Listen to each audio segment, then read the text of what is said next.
السلام علیکم ورحمۃ اللہ وبرکاتہ۔ الحمد للہ رب العالمین والعاقبۃ للمتقین والصلاة والسلام علی اشرف الانبیاء والمرسلین۔ یا ایھا الذین آمنوا اتقوا اللہ حق تقاتہ ولا تموتن الا وانتم مسلمون۔ یا ایھا الناس اتقوا ربکم الذی خلقکم من نفس واحدہ وخلق منها زوجها وبث منهما رجالا كثيرا ونساء واتقوا الله الذي تساءلون به والارحام ان الله كان عليكم رقيبا۔ يا ايها الذين امنوا اتقوا الله وقولوا قولا سديدا يصلح لكم اعمالكم ويغفر لكم ذنوبكم ومن يطع الله ورسوله فقد فاز فوزا عظيما۔ قال الله تعالى في كلامه المجيد والفرقان الحميد أعوذ بالله من الشيطان الرجيم ومن يبتغي غير الإسلام دينا فلن يقبل منه وقال النبي صلى الله عليه وسلم من تشبه بقوم فهو منهم۔ محترم سامعین و حاضرین، بزرگوں اور دوستوں، اسلام مکمل ایک دعوت حیات ہے، نظام زندگی ہے۔ زندگی کے ہر معاملے میں، ہر مسئلے میں، ہر گوشے میں اسلام کی رہنمائی موجود ہے، چاہے وہ عقائد کا معاملہ ہو، چاہے عبادات کا معاملہ ہو، چاہے معاملات ہوں، تجارت ہو، خوشی اور غمی کا موقع ہو، ہر موقع کے لیے، ہر شعبے زندگی کے لیے اسلام کے اندر رہنمائی موجود ہے، گائیڈنس موجود ہے۔ جب پیشاب کا کھانے کا طریقہ اسلام بتلاتا ہے، کھانے پینے کا طریقہ اسلام بتلاتا ہے، تو زندگی کے اہم ترین معاملات میں اسلام ہماری رہنمائی کیوں نہیں کرے گا؟ اور اللہ فرماتا ہے ادخلوا فی السلم کافہ، اسلام میں پورے داخل ہو جاؤ، اپنی پوری زندگی کو اسلام کے رنگ میں رنگو، اسلام کے سانچے میں ڈھال لو۔ ایسا نہ ہو کہ مسجد میں آؤ تو یہ لگے کہ ہاں مسلمان ہیں، اور مسجد سے باہر نکلو تو لوگ کنفیوز ہو جائیں آپ کے عمل کو دیکھ کر کے، آپ کی گفتگو کو دیکھ کر کے، آپ کی تجارت کو دیکھ کر کے، لوگوں کے ساتھ آپ کے معاملات کو دیکھ کر کے لوگ کنفیوز ہو جائیں کہ یہ کون ہے۔ ہماری مسجد بھی ہمارے اسلام کا تعارف بن جائے، اور ہماری مارکیٹ بھی ہمارے اسلام کا تعارف بن جائے، اور لوگوں کے ساتھ ہمارے معاملات اور تعلقات بھی اسلام کا تعارف بن جائیں۔ ایسا ہم کو اسلام کے ساتھ اپنا معاملہ کر لینا چاہیے اپنی زندگی کے اندر۔ میرے بھائیوں، حادثہ یہ ہے کہ آج زندگی کے بعد ایسے معاملات جہاں اسلام کی واضح ہدایات موجود ہیں، رہنمائیاں موجود ہیں، ترجیحات موجود ہیں، ان کو نظر انداز کر کے ہم اپنی خواہشات، ہم اپنے رسم و رواج اور ہم اپنے سماج کے طور طریقے کو دیکھ کر چل رہے ہیں۔ شادی بیاہ کے معاملے کو شروع سے لے کر کے آخر تک آپ دیکھ جائیے، اور اس کے بعد اسلام کو سامنے رکھ کر کے آپ یہ بتائیے کہ کتنا فیصد آپ اسلام پر ہیں، کتنا فیصد آپ قرآن و سنت پر ہیں۔ اور اس آپ کا نہیں، یہ پوری دنیا کے مسلمانوں کا معاملہ ہے۔ کوئی ویسٹرن کلچر کی طرف مائل ہے، کوئی اپنے علاقائی رسم و رواج کو دیکھ رہا ہے، کوئی اپنی دولت اور مال اور پیسے کے نشے میں چور ہے۔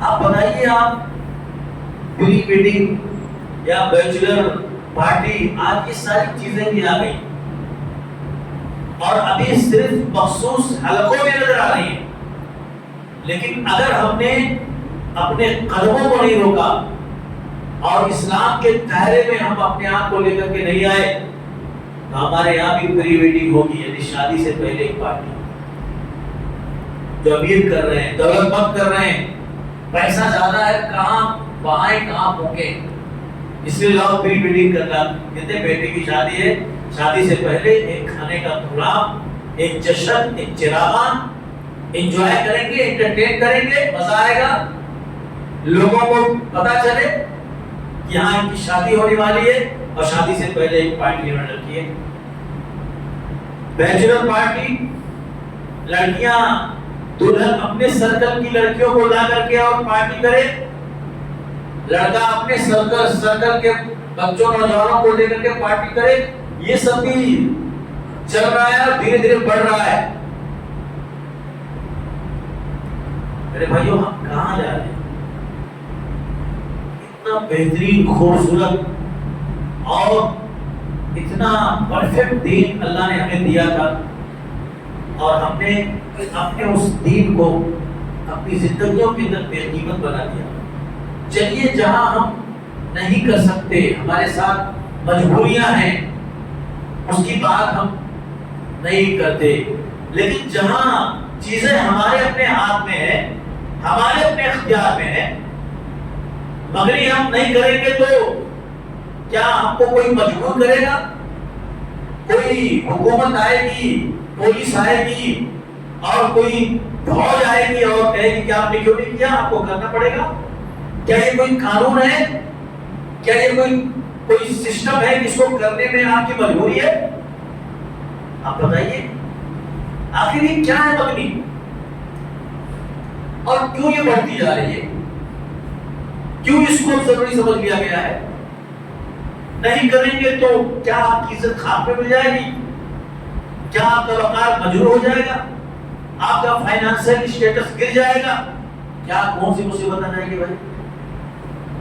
لیکن نہیں، ہم کر رہے ہیں جس کی ضرورت نہیں۔ کیا ہے مغنی؟ مغنی کسے کہتے ہیں؟ رشتہ پکا کر لینے کو مغنی کہا جاتا ہے۔ کیا رشتہ پکا کرنے کے لیے ضروری ہے کہ ہم کوئی پروگرام کریں لمبا چوڑا، سینکڑوں لوگوں کو بلائیں؟ کیا اس کے لیے ضروری ہے کہ اسٹیج لگایا جائے؟ دلہن اور دلہا مستقبل میں، ابھی وہ دلہن دلہا بننے والے ہیں، وہ اسٹیج پر بیٹھیں؟ کیا ضروری ہے کہ لوگوں کی موجودگی میں لڑکا لڑکی کو انگوٹھی پہنائے، لڑکی لڑکے کو انگوٹھی پہنائے؟ کیا یہ ضروری ہے؟ اس کے بغیر رشتہ نہیں ہو پائے گا کہ لمبی چوڑی دعوت کی جائے، بے حجابی اور بے شرمی کا مظاہرہ ہو، اسراف اور فضول خرچی ہو؟ کیا یہ ضروری ہے؟ کس لیے اس چیز کو ہم نے اپنی شادیوں کے اوپر مسلم کر کے رکھا ہوا ہے؟ بہت سنجیدگی سے غور کرنے کی ضرورت ہے، کیونکہ اگر اب آپ نہیں رکے تو پھر آپ رکنے والے نہیں ہیں، آپ کے پاس جو پیڑھی آنے والی ہے وہ رکنے والی نہیں ہے۔ یہ سلسلہ بڑھتے جا رہا ہے، آج سے 10 سال 20 سال 30 سال پہلے آپ دیکھیے شادیوں کے اندر اتنی خرافات تھی، شادیوں کے اندر کتنی زیادہ بے حیائی تھی، نہیں تھی، لیکن آج آپ دیکھیے پٹاخے پٹاخے پھوڑے جاتے ہیں، دولہا آتا ہے تو حال میں پہنچو تو لڑکیاں ریسپشن پہ کھڑی ہیں اور پھول پھینک رہی ہیں۔ یہ سب چیزیں آپ بتائیے ہم کس خانے میں رکھیں گے؟ اسلام کے دامن میں کہیں ان چیزوں کی جگہ ہے؟ یہ اسراف اور فضول خرچی بے انتہا طریقے سے ہماری قوم کے بچے غریب کچڑے کے ڈبوں میں کھانا تلاش رہے ہیں، ہماری قوم کے بچوں کے ماں باپ غربت کی وجہ سے فیس نہیں بھر پا رہے، اپنے بچوں کو تعلیم چھڑا رہے ہیں، کو کام پہ لگا رہے ہیں، اور ہم شادیوں پر بے انتہا پیسے خرچ کر رہے ہیں، ہم مغنی زبردستی کر رہے ہیں، اس کے اوپر لاکھوں پیسے خرچ کر رہے ہیں۔ میرے بھائیوں کیسے اللہ ہمارے پر نام کرے گا؟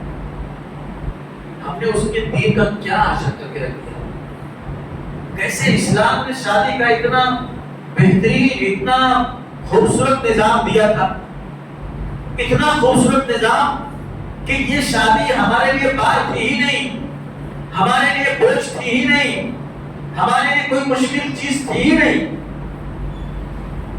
آج اتنا زیادہ اس کو مشکل بنا دیا گیا ہے کہ جوان بچیاں سب کورس وغیرہ کر کے گھروں میں بیٹھی ہوئی ہیں، گھروں میں بیٹھی ہوئی ہیں، باپ کے پاس اتنا پیسہ نہیں ہے، تعلیم پر لگا دیا، اخراجات گھر کے اتنے زیادہ ہے کہ پیسے پس انداز نہیں ہو رہے ہیں، اور ہم نے ایسا بنا دیا ہے ماحول کہ لمبی چوڑی دعوت ہونی چاہیے، کم سے کم بڑا ہال بک ہونا چاہیے، 500 1000 کارڈ تقسیم ہونے چاہیے، 6-7 قسم کا کھانا ہونا چاہیے۔ اتنا کرنے کی اس کے پاس استطاعت نہیں ہے، بچیاں گھروں میں بیٹھی ہوئی ہیں، اور بات یہی پر ختم نہیں ہو جاتی ہے، بچیاں غیروں کے ساتھ کہا بھی رہی ہیں، ہمارے منہ پہ ہمارے سماج کے بے رحم اور کٹھور چہرے پر تماشا لگ رہا ہے۔ 9 لاکھ بچیاں مرتد ہو چکی ہیں، اور سب سے زیادہ بڑا سبب صرف یہ ہے کہ ان کی شادیاں نہیں ہو رہی ہیں، ان کا نکاح نہیں ہو رہا تھا، رشتے نہیں آ رہے تھے، اور ادھر جس غیر مسلم کے ساتھ وہ گئی اس نے بغیر جہیز کے، بغیر معین کے، بغیر اس کا ہیئر اسٹائل دیکھے ہوئے، بغیر اس کی ہائٹ دیکھے ہوئے اس کو پسند کر لیا، فری میں اس کے ساتھ اس نے اپنے ساتھ پھیرے لگوا لیے، منگل سوتر اس کے گلے میں ڈال دیا اور پھر لے گیا اس کو۔ کیا فرق پڑتا ہے ہم کو، آپ کو، کسی کو کیا فرق پڑتا ہے ان صاحب کو جو لاکھوں روپیہ اپنے بیٹی کی مگنی پر، اپنے بیٹے کی مگنی پر خرچ کرنے والے؟ کیا فرق پڑتا ہے؟ یہ بچیاں جو جا رہی ہیں اس سے ہماری صحت پر کچھ فرق پڑا؟ ہم کو احساس ہوا کہ نہیں ہم کو اب اپنے سماج کو بدلنا ہوگا، نہیں ہم کو اب حالات کو بدلنا ہوگا، نہیں ہم کو اب سنجیدگی سے غور کرنا ہوگا۔ اللہ کی قسم یہ معاشرہ اگر سدھرے گا، یہ سماج اگر سدھرے گا تو اہل ثروت جو ہیں ان کے ذریعے سدھرے گا۔ آپ ٹھان لیجیے کہ اللہ نے ہم کو دیا ہے، نوازا ہے، لیکن میں مگنی نہیں کروں گا، غلط ہے تو غلط ہے، میں نہیں کرنے والا۔ یہ ہمت کیجیے آپ، ٹھیک ہے گھر میں بہت آپ کے اوپر پریشر پڑے گا، دباؤ پڑے گا، لیکن اگر کچھ کرنا چاہتے ہو تو کچھ بڑا ہمت اور بڑی ہمت اور حوصلہ رکھیے۔ نبی نے کیسے زمانے کو بدلا تھا، آپ تصور کیجئے، وہ اسوہ اپنے سامنے رکھیے کہ جب ورقہ بن نوفل نے کہا کہ اے اللہ کے رسول، کاش رسول زندہ رہتا جب آپ کی یہ قوم آپ کو مکہ سے نکالے گی۔ اللہ کے نبی لڑ اٹھے، کہا کیا ایسا بھی دن آئے گا کہ میری قوم مجھے مکہ سے نکالے گی؟ کہا جو پیغمبر آیا ہے اللہ کے پیشن کو لے کر کے اس کو یہ دن دیکھنا پڑا ہے، اگر میں زندہ رہا تو میں آپ کا ساتھ ضرور دوں گا۔ اتنا بڑا کام آپ کے سر پہ ڈال دیا گیا تھا اور آپ نے انقلاب لا کر کے دکھایا، آپ نے مکہ کو جھکا دیا اپنی ہمت، اپنے عقیدے اور اپنے استقامت کے سامنے۔ آج ہم اپنے گھر کو نہیں بدل پا رہے، ارے نہیں وہ بچے نہیں مان رہے ہیں، ارے وہ رشتہ دار عجیب و غریب باتیں کر رہے ہیں، کیا کر نہیں ہو سکتا، نہیں ہو سکتا ہے، بڑا مشکل ہے، میری چلی نہیں رہی ہے، کوئی میری سن نہیں رہا ہے۔ کیوں نہیں آپ کی سن رہا ہے؟ آپ مالک ہو گھر کے، آپ کے ہاتھ میں پیسہ ہے، آپ ہمت کیجئے، حوصلے سے کام لیجئے۔ ناراض ہو جاتے ہیں لوگ، ناراض ہو جانے دیجئے، ایک اللہ کو خوش کرنے کا کم بھریے کہ اللہ خوش رہے، آپ سے اللہ راضی رہے، باقی لوگ ناراض ہو جائیں اس کی پرواہ مت کیجئے۔ توحید تو یہ ہے کہ خدا حشر میں کہتے یہ بندہ دو عالم سے خفا میرے لیے ہے، یہ جذبہ ہونا چاہیے میرے بھائیوں۔ اللہ کے لیے کسی کی خوشی نہ خوشی کی پرواہ مت کیجیے، یہ جذبہ جب آپ کے اندر پیدا ہو جائے گا تو دین آپ کے لیے آسان ہو جائے گا، دین پر چلنا آپ کے لیے آسان ہو جائے گا۔ میں اپنے نوجوان بچوں سے، بھائیوں سے کہوں گا کہ یہ آپ کے کرنے کا کام ہے۔ آپ نے تو انقلاب لایا ہے دنیا کے اندر، آپ نے تو طوفانوں کا رخ موڑ دیا ہے، آپ نے پہاڑ کی بنیادوں کو ہلا دیا ہے. آپ کی شادی ہے, آپ ٹھان لیجیے کہ نہیں, جتنی بھی خلاف شرع چیزیں ہیں میں نہیں ہونے دوں گا. اگر کرا کیا جائے گا تو میں شادی کا بائیکاٹ کرتا ہوں, میں جاؤں گا نہیں دلہا کر کے, میں قبول کروں گا ہی نہیں. آپ ٹھان لیجیے. دیکھیے اگر آپ نے ایسا کر دیا تو دوسرے نوجوان کو بھی ہمت ملے گی, میرے اس دوست نے فرینڈ نے کیا تھا, میں بھی میری شادی کیسی کروں گا, اس کو بھی ہمت ملے گی. اور نبی کی مردہ سنت کو جو زندہ کرتا ہے اس کے لیے بہت بڑا ثواب ہے, اس کے لیے شہادت کا ثواب ہے, جہاد کا ثواب ہے. آپ کیا سمجھتے ہیں؟ پھر ایک چراغ سے دوسرا چراغ جلے گا, اور اسی طرح سے انقلاب آتا ہے میرے بھائیوں. بڑے افسوس کی بات ہے, ایسی چیزیں, ایسے خرافات اور ایسے فتنے آج ہماری زندگیوں کے اندر پائے جا رہے ہیں جن کا اسلامی شریعت کے اندر کوئی وجود ہی نہیں ہے. کہیں سے نبی نے کہا من تشبہ بقوم فہو منہم, جو کسی قوم کی مشابہت اختیار کرے گا اپنے قول و عمل میں, وہ اسی قوم میں شمار کیا جائے گا. پھر آپ کی نمازیں, آپ کے روزے, آپ کی تلاوتیں کنارے لگا دی جائیں گی, اور آپ نے کسی قوم کے کلچر کو اپنی زندگی کے اندر بھر لیا تو آپ کو اسی قوم میں لے جا کے کھڑا کر دیا جائے گا. اس سے بڑی محرومی کیا ہے کہ خیر الامت کے صف میں آپ شمار نہیں کیے جاؤ گے. یہ کس کا کلچر ہے, یہ کس کی تہذیب ہے, یہ کن لوگوں کا طریقہ ہے مگنی کرنا, بارات, جہیز, یہ کن لوگوں کا طریقہ ہے؟ یہ طریقہ ہے غیر مسلموں کا, برادران وطن کا. یہ کیا کرتے تھے مغنی. افسوس اور شرم کی بات ہے کہ جس قوم کو ہمیں اپنے اخلاق اور کلچر سے متاثر کرنا تھا, ہم خود اس قوم سے متاثر ہو گئے. اس قوم کے طور طریقے کو ہم نے لے لیا, ان کے نقشے قدم پر ہم چل پڑے. ہونا تو یہ چاہیے تھا کہ ہمارے نکاح کا جو صاف ستھرا نظام ہے, سادگی پر مبنی نظام ہے, ایمان, اخلاص اور تقوی پر مبنی نظام جو ہے نکاح کا, اس نظام سے ہم دنیا کو متاثر کرتے, اس نظام سے ہم برادران وطن کو متاثر کرتے, اور ان کو بتانے کہ دیکھو یہ ہے ہمارا دین, یہ ہمارا جو بہت خوبصورت ہے, جو انسانیت کے احوال و ظروف کے موافق ہے, یہ ہے ہمارا دین اور اس کی خوبصورتی ہے. ایسے ہم اگر اپنے دین پر خالص اگر چلنے لگے, یہ خود غیر مسلموں میں ایک دعوت بن جائے گی. میں جنوب کا واقعہ بیان کرتا ہوں. جنوب کا واقعہ کہ ایک غیر مسلم ایک مسلمان کے ساتھ بائک پر وہ سفر کر رہا تھا, بائک پر جا رہا تھا. دیکھو دین پر عمل کرنے کی برکت دیکھیے. وہ بائک پر جا رہا تھا اور راستے میں دیکھا کہ ایک پتھر پڑا ہوا ہے. اس کے بعد اس مسلمان نے اپنے اس غیر مسلم دوست سے کہا کہ بھائی ذرا روکو, وہ پتھر پڑا ہوا ہے راستے میں, اس کو ہٹا دو. تو کہتا ہے تم کو ہٹانے کی کیا ضرورت ہے, اس کے لیے بائک رکانے کی کیا ضرورت تھی؟ تو پتھر تھا, وہ میونسپلٹی والے آتے ہٹاتے, آپ کو کیا ضرورت ہے, وہ ہمارا کام تھوڑی نہ ہے. ہاں نہیں بھائی, وہ ہمارا کام ہے جو وہ ہمارے نبی نے فرمایا ہے کہ اماطۃ الاذی عن الطریق من الایمان, کہ تکلیف دہ چیز کو راستے سے ہٹا دینا یہ ایمان کا حصہ ہے. کہا یہ میرا دین سکھاتا ہے.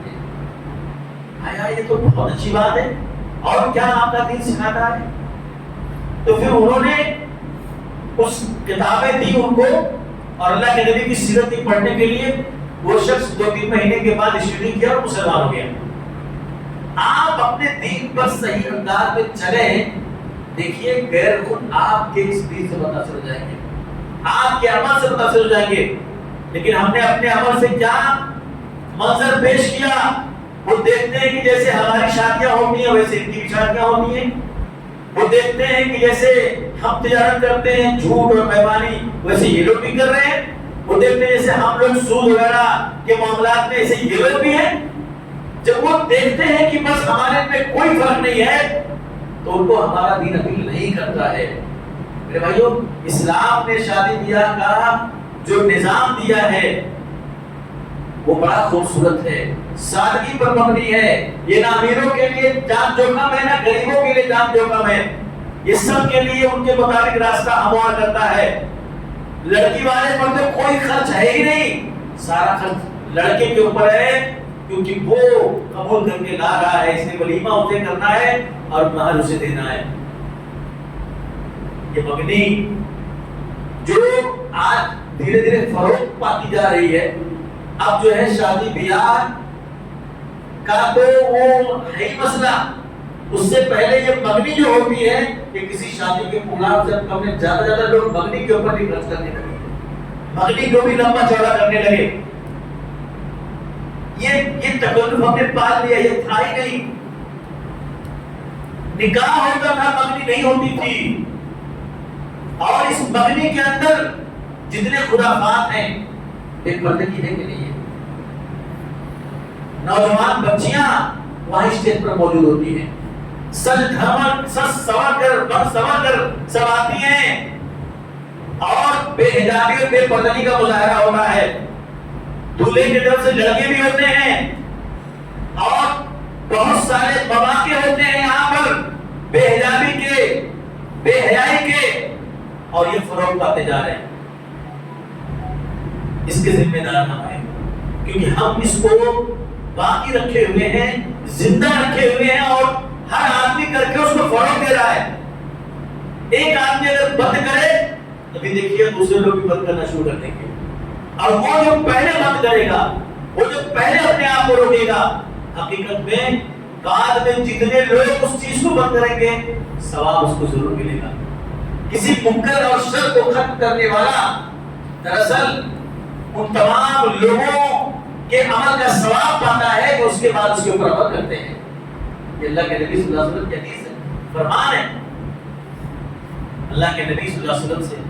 حضرت علی رضی اللہ تعالیٰ عنہ نے حضرت فاطمہ رضی اللہ تعالیٰ عنہ کا رشتہ مانگا، دیکھو مبنی، یہی مبنی ہے، رشتہ مانگا۔ اللہ کے نبی صلی اللہ علیہ وسلم نے کہا کہ تمہارے پاس دینے کے لیے کیا ہے؟ شادی ہے، تمہیں کچھ خرچ کرنے ہوں گے، تو کیا ہے آپ کے پاس؟ کہا اللہ کے نبی میرے پاس کچھ نہیں ہے۔ کہا وہ زرہ جو تم کو ملی تھی جب تمہیں فتح ہوئی تھی، تو اس زرہ کو تم نے کیا کیا؟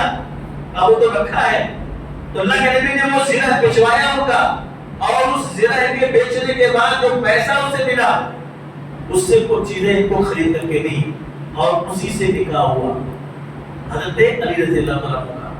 دیکھیے حضرت علی رضی اللہ عنہ نے رشتہ مانگا، اور پھر اللہ کے نبی صلی اللہ علیہ وسلم نے اس کو وہیں پر ڈن کیا، اور ڈن کرنے کے بعد شادی کے انتظام میں لگ گئے اور شادی کر دیا۔ یہ نہیں کہا کہ ٹھیک ہے ابھی ہماری تمہاری بات ہوگی، ابھی ایک پروگرام کرنا ہے، ابھی ایک محفل تو کرنی پڑے گی بھائی، وہ تو رواج ہے، ہمارے خاندان بھی ہوتا آیا ہے، سب پورا گاؤں ہمارا کر رہا ہے، وہ تو کرنا ہے۔ ایسا کچھ کہا اللہ کے نبی نے؟ کہتے ہیں عمر نظر تو بلاتا ہوں، ابو بکر بلاتا ہوں، اور عبد الرحمن ابن عوف ہے، یہ سارے لوگ رہیں گے وہاں پر، دعوت ہو، تھوڑا سا کھانا پینا ہو، تھوڑا سا موج مستی ہو۔ ایسا کچھ کیا گیا نہیں، رشتے کی بات ہوئی، وہیں پر فوراً آپ نے رشتہ پکا کیا، اور اس کے بعد جو ہے انتظام کر کے اور نکاح پڑھا دیا اور رخصت کر دیا اپنی بیٹی فاطمہ رضی اللہ تعالیٰ عنہا کو۔ نبی کی بیٹی سچی بیٹی ہماری نہیں ہے، نبی کے خاندان سے اچھا ہمارا خاندان نہیں ہے، نبی کے داماد سے اچھا ہمارا داماد نہیں ہے میرے بھائیوں۔ اگر وہاں یہ چیز نہیں تھی تو کیوں آپ اس چیز کو باقی رکھتے ہو اپنی زندگیوں میں؟ کیا ثابت کرنا چاہتے ہو؟ اس لیے شادی کو سنت کے مطابق، شریعت کے مطابق، کتاب و سنت کے مطابق۔ اب یہاں پر اگر کچھ لوگ اس چیز کی حمایت کریں تو ان کو تانے دینا کہ یہ لوگ اپنا کر لیے، اب ہمارے لیے رکاوٹیں ڈال رہے ہیں۔ میرے بھائیوں یہ جو جملہ ہے نا، یہ کہیں نہ کہیں شیطان آ کے ہمارے ذہن میں پھونک جاتا ہے، کیونکہ ہم کو وہ چیز باقی رکھنی ہے، اس کو دوسرے پہلو سے نہیں سوچا جاتا۔ خیر کا کام، بھلائی کا کام، نیکی کا کام جہاں سے شروع ہو وہی اگر شام صبح کا بھولا شام کو لوٹ آئے اس کو بھولا نہیں کہتے. پہلے جو کچھ ہوا جتنا بھی ہوا اس کو بھول جائیے, ایک نئی صبح طلوع کیجیے. جن لوگوں نے کیا اگر وہ لوگ بھی اس کی حمایت میں آ رہے ہیں, اور ہمارے جو بھائی جن کا ارادہ ہے کرنے کا وہ بھی کہتے ہیں نہیں اچھی چیز ہے, ہم کو اس چیز کو باقی نہیں رکھنا چاہیے, اس کو ختم کرنا چاہیے, دھیرے دھیرے سارے رسم و رواج ختم کر کے ہم کو شریعت اور دین کے مطابق اپنے ہر کام کو کرنے کی کوشش کرنی چاہیے. انشاءاللہ وہ ثواب کے حقدار ہوں گے. اس لیے اس طرح کی چیزیں نہیں لانی چاہیے کہ پہلے لوگوں نے کیا ہم کو روکا جا رہا ہے, ہم کو نہیں کرنے دیا جا رہا ہے. ایسا میرے بھائیوں نہیں ہونا چاہیے. یہ خیر کا کام ہے, یہ دین کا کام ہے, یہ سنت کا کام ہے. اس کام کے اندر رکاوٹ نہ بنیے بلکہ اس کے فروغ کا ذریعہ بنیے. آپ کا جتنا کوآپریشن رہے گا, آپ کا جتنا تعاون رہے گا, اسی قدر آپ کو اجر و ثواب ملے گا. میں ایک واقعہ آپ کو آپ کے سامنے رکھوں کہ دیکھو کس طرح سے سادگی سے, کس طرح سے اس کے اندر جو برائیاں ہیں, جو خرابیاں ہیں. آپ بتائیے, ایک بار آدمی بغنی کرتا ہے, اب بہت سارے پیسے اس پہ خرچ ہو گئے, پھر آدمی کو شادی کرنی ہے تو اب شادی کرنی ہے اس میں بھی پیسے چاہیے, تو کتنی بار ایسا ہو گیا بغنی کرنے کے بعد کئی سال تک آدمی کو رکا رہنا پڑتا ہے, کئی سال تک بندوبست نہیں ہو پاتا ہے شادی کا, اس کے لیے ٹھہرا رہنا پڑتا ہے. اور اس بیچ میں رشتہ بغنی ٹوٹ بھی سکتی ہے. بغنی ٹوٹتی ہے تو اپنے یہ دیے تھے واپس کر, تو نے یہ دیے تھے یہ دے, یہ سب باتیں شروع ہو جاتی ہے. اور اس بغنی کے ٹوٹنے میں سے بہت سارے اختلافات ہوتے ہیں, لڑائی جھگڑے ہوتے ہیں, کیس بھی ہوتے ہیں. ایک ایک چیز لی جاتی ہے واپس, اور اتنا لمبا یہ کھینچتا ہے تو وہ جو حاصل ہیں آپ کے, وہ جو نہیں چاہتے کہ رشتہ ہو, وہ بدگمانیاں پھیلاتے ہیں, وہ تخریب مچاتے ہیں, وہ فساد ڈالنے کی کوشش کرتے ہیں. ایسا کتنی بار ہوا ہے کہ بغنی ہوئی اور کچھ لوگوں نے بیچ میں فساد مچایا اور بغنی ٹوٹ گئی. ارے تم نے کہاں جا کے کر دیا, تم کو پتا بھی ہے, ایک بار پوچھا بھی نہیں, جب سے پوچھے ہوتے ارے اس کا باپ ایسا, اس کی بیٹی ایسی, اس کے دادا اس کے پردادا نے جو ہے لڑکی بھگا کے لائے تھے, یہ پردادا تک لوگ چلے جاتے. اب وہ پیچھے وہ غلطی وہاں پہ کی, اس کو یہاں پہ لا کے جوڑتے کہ مطلب یہاں بھی ہو سکتا ہے اگر تم نے کیا تو رشتہ ٹوٹ جاتا ہے میرے بھائی, بغنی ٹوٹ جاتی ہے. اب برائی ہوتی ہے اس میں, یہ جو لمبا عرصہ کھینچتا ہے اس میں بہت کچھ ہوتا ہے. بغنی ہو گئی, بغنی ہونے کے بعد لڑکی کو لڑکے کا نمبر مل جاتا ہے, لڑکے کو لڑکی کا نمبر مل جاتا ہے. اس میں کوئی رکاوٹ نہیں ہے, بڑی آسانی کے ساتھ ایک دوسرے کو نمبر مل جاتے ہیں. اور یہ بغنی ہوئی ہے لیکن اس کو نہیں سمجھتے کہ نکاح ہوا ہے.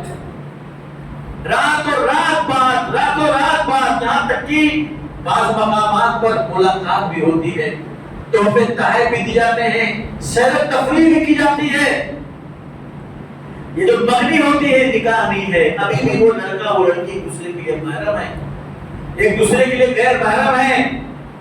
وہ ایک دوسرے سے بات نہیں کر سکتے, وہ ایک دوسرے کے ساتھ سیر و تفریح نہیں کر سکتے, وہ ایک دوسرے کے برتھڈے کو وش نہیں کر سکتے, وہ عید اور شب برات اور محرم کے اندر کچھ گفٹ نہیں دے سکتے, تحفے نہیں دے سکتے, جیسا کہ آج چل رہا ہے. بغنی ہو گئی تو سمجھتے ہیں نکاح آدھا ہو گیا, اب ہمارے لیے راستے کھلے ہوئے ہیں. اور ماں باپ دیکھتے بھی ہیں, سن کر دیتے ہیں بیٹی بہت لمبی بات کر رہی ہے, ہاں انہی سے بات کر رہی ہوگی, داماد ہونے والے داماد سے بات کر رہی ہوگی, بیٹا بات کر رہا, اچھا وہاں پر کوئی بات نہیں ہے, نظر انداز کیا جاتا ہے کیونکہ بغنی تو ہو گئی ہے. اب آپ یہ بتائیے کتنی باتیں ہو چکی ہیں, اتنے میسیجز اور چیٹنگ ہو چکی ہے, ملاقاتیں ہو چکی ہے, اور اسی کی بغنی ٹوٹ جاتی ہے تو اسی میں کچھ مسئلہ آتا ہے تو کیا ہوتا ہے؟ ہوتا یہ ہے کہ یہ پہلا جس کے ساتھ اس کا رشتہ ٹوٹا ہے, بعد میں اس کے شوہر کو وہ میسیجز فارورڈ کرتا ہے, دیکھ تیری بیوی مجھ سے ایسے باتیں کرتی تھی. آپ کیا سمجھتے ہو کتنی برائیاں, کتنی خرابیاں. اس کے نتیجے میں پیدا ہوتی ہے. آپ کیا سمجھتے ہو؟ رشتے ٹوٹے ہیں، پھر طلاق ہوا اس کی وجہ سے، خلا ہوا اس کی وجہ سے. میرے بھائیوں، رشتہ ہوا اس کے بعد نکاح. وہ جو مغربی آپ کرنے جا رہے ہو اسی کو نکاح بنا دو. اللہ کے نبی صلی اللہ علیہ وسلم نے حضرت عائشہ رضی اللہ تعالیٰ عنہا سے نکاح کیا تھا، وہ مغربی نہیں کی تھی. اور اس کے بعد پھر آپ کی رخصتی ہوئی تھی مدینے کے اندر. وہ نکاح ہوا تھا، یہ مغربی تھی نہیں، نکاح ہوتا تھا. ابو وداع ایک بہت بڑے جو ہے سید بن مسیب رضی اللہ تعالیٰ عنہ کے شاگرد ہیں. دیکھو سادگی، دیکھو کتنی سادگی تھی، کتنا خیر تھا شادیوں کے اندر. تب اللہ کی رحمتیں ان کے اوپر نازل ہوتی تھی، تب شادیوں کے اندر جو ہے محبت اور الفت ہوتی تھی، خلوص ہوتا تھا. سعید بن مسیب درس دے رہے ہیں، بچوں کو حدیث پڑھا رہے ہیں. دیکھتے ہیں کہ ایک لڑکا مغموم بیٹھا ہوا ہے، افسردہ، ملول، کھویا ہوا. کہا بیٹا کیا ہوا، تم اتنا مغموم کیوں ہو؟ کہا استاد محترم میری بیوی کا انتقال ہو گیا، اس لیے میں افسردہ ہوں اور میں 3 دن اس لیے لیٹ آیا ہوں. ان کو افسوس ہوا کہ بیچارے کی بیوی کا انتقال ہو گیا ہے. میں نے کہا ٹھیک ہے بیٹھو اور ابھی تم مجھ سے اکیلے جا کے ملنا. پھر وہ اکیلے میں وہ شاگرد آ کے ملا تو آپ نے کہا بیٹا تمہاری بیوی کا انتقال ہو گیا ہے، تو اب کیا تمہارا ارادہ ہے شادی کا، آگے کیا پلان ہے آپ کا؟ کہا استاد محترم ابھی تو بیوی کا انتقال ہوا ہے، ابھی میں کچھ سوچ بھی نہیں پایا ہوں. تو آپ نے کہا بیوی کا انتقال ہوا ہے تو پھر دوبارہ نکاح کرو، آپ شادی شدہ زندگی گزارو، اکیلے مت رہو. اچھا میری بیٹی کے بارے میں تمہارا کیا خیال ہے؟ یہ لڑکا ایک دم سٹپٹا گیا، کیونکہ ان کی بیٹی معمولی نہیں تھی. بادشاہ وقت کا پیغام آیا تھا ان کی بیٹی کے لیے، اور اپنے ایک حقیر شاگرد کو پیشکش کر رہے ہیں، پیغام دے رہے ہیں کہ بیٹا میری بیٹی کے بارے میں تمہارا کیا خیال ہے اگر تمہارے ساتھ اس کا نکاح کر دوں تو؟ بادشاہ سلیمان ابن ملک نے پیغام نکال دیا تھا، اس کے پیغام کو ٹھکرا دیا آپ نے. کہا نہیں تم بادشاہ ہو، تیرے محل میں میری بیٹی جائے گی تو اس کو دولت کا خروج کے دن پیدا ہو جائے گا، تمہارا میرا کوئی جوڑ نہیں. پھر اس لڑکے نے کہا استاد محترم مجھے یہ توقع ہی نہیں تھی، اور آپ کی بیٹی سے نکاح ہو جائے اس سے بڑی سعادت اور کیا ہو سکتی ہے، تیار ہو. پھر آپ نے وہیں پر یہ تو ان کے والد تھے، وہیں پر نکاح پڑھ لیا اور کہا بیٹا تم جاؤ. وہی رشتہ ہوا، وہیں پر نکاح پڑھ دیا. مگری ہوئی، محفل سجی، اسٹیج لگا، دعوت ہوئی، ادھر سے عورتیں آ رہی ہیں، ادھر سے مرد آ رہے ہیں، ہنسی اور مذاق ہو رہے ہیں. اب بزرگ ایک کنارے بیٹھ کر کے خاموش چپ چاپ، ہاں کی شادی ہے، بچے ہیں، خوشی کا موقع ہے، کیا ان کو بولا جائے؟ کیوں نہیں بولتے ہو آپ؟ یہ جو غلط ہو رہا ہے کیوں نہیں بولتے ہو آپ؟ یہ بھی ڈرتے ہیں کہ ہم نے بھی تو اپنے بچپن میں ایسی کیا تھا. ابھی کوئی بول رہا تھا کہ چچا آپ نے بھی تو مگنی کیا تھا، وہ کیا تھا وہ بھول جاؤ، زمانے جاہلیت تو بھول جاؤ، ابھی کیا کرنا ہے کرنٹ میں اس کو آپ سامنے رکھو. اگر پرانی چیزوں کو لے کر کے چلو گے تو کبھی آپ صحیح کام نہیں کر سکتے. آپ پرانی چیزوں میں کہنا بند. کوئی مگنی ہوئی، کوئی دعوت لمبی چوڑی ہوئی، کوئی حال لیا گیا، کوئی ہوٹل کو کیا گیا، کچھ نہیں ہوا. وہی مگنی وہی نکاح ہو گیا. یہ لڑکا اپنے گھر پہ پہنچا بہت خوش ہے، یہ سارے غم بھول گیا بیوی کے، کیونکہ نکاح ہو گیا. تھوڑی دیر کے بعد دروازے پر دستک ہوئی. دروازہ کھولا تو حیران و شکنجہ رہ گیا کہ استاد محترم دروازے پر. کہا استاد محترم آپ میرے گھر پہ؟ آپ نے بلا بھیجا ہوگا، میں آ جاتا آپ کے گھر پہ، کوئی کام تھا. کہا بیٹا جب بیٹی کا رشتہ کیا ہے تو تیرے گھر پہ آؤں گا نا، تیرا سسر جو ہوں گھر پہ تو آؤں گا. اس کے بعد ہٹے. کہا یہ تمہاری بیوی کو میں تمہارے گھر چھوڑنے لایا ہوں، رخصتی اسی دن رخصتی کر.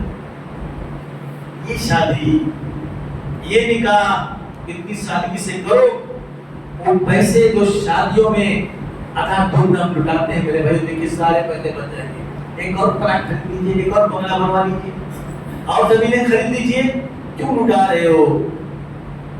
دین کے کام کر سکتے ہو اس سے، کتنے غریبوں کے گھر میں راشن بھیج سکتے ہو اس سے، کتنے بچوں کی تعلیم کا خرچ کر سکتے ہو اس سے۔ یہ پیزا اور لا یعنی چیز ہم نے اپنے اوپر مسلط کر لیا ہے۔ ٹھیک ہے، اچانک ہم اس چیز کو ختم نہیں کر سکتے، نہیں ہو سکتا اچانک، جب صدیوں سے یہ چیز چلی آ رہی تو پہلے ختم نہیں ہوگا، لیکن دھیرے دھیرے پہلے منگنی کو ختم کیجئے، پھر مہندی کو ختم کیجئے، پھر شادی کا بجٹ تھوڑا کم کیجئے، پھر کارڈ 1000 بٹواتے تھے تو دوسرے بیٹے میں 500 بٹوائیے، 500 بٹواتے تھے پھر اگلے شادی میں اور کم کر دیجئے۔ اس طرح سے دھیرے دھیرے میرے بھائیوں ساری چیز نبی نے کیسے دھیرے چیزوں کو ختم کیا تھا۔ پہلے شراب کہا بھائی اچھی چیز نہیں ہے، نماز میں پی کے مت آیا کرو، پھر کہا یہ اچھی چیز نہیں ہے، اس کے اندر بہت نقصان ہے، پھر کہا اب شراب کو حرام قرار دے دیا گیا ہے، پھر آپ نے شراب کو سیدھا بین کر دیا۔ اس طرح سے خرافات، فتنے اور رسم و رواج اس طرح سے ختم ہوں گے، لیکن میرے بھائیوں اس کے لیے مضبوط جگر چاہیے، ہمت چاہیے، لوگوں کے تانے اور بولیوں کو سن کر کے اس کو ہضم کرنے کی صلاحیت چاہیے، اور کبھی اگر دین کے کام کے لیے، دعوت کے کام کے لیے اگر مار بھی کھانا پڑے، گالیاں بھی سننی پڑے تو بھی برداشت کر لیجئے، یہ سوچ کر کہ اس زمانے میں اگر سنت اور دعوت کے لیے گالیاں کھانی پڑ رہی ہے، یہ سنت رسول اللہ، اس سے بڑی سعادت اور کیا ہوگی۔